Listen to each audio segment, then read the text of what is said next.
Magandang araw Pilipinas, narito na ang 2D at Square or 3D Lotto 2 PM draw, January 27, 2025. Ito ang resulta ng 2D Lotto. 1, 13, in exact order.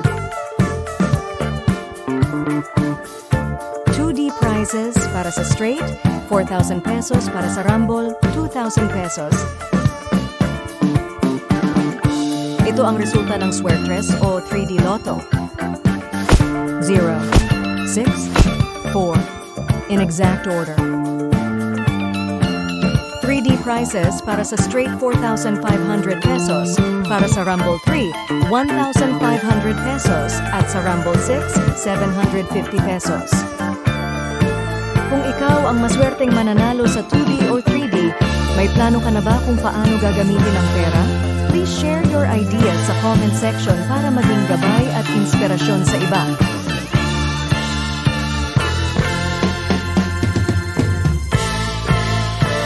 Huwag kalimutang mag-like and subscribe.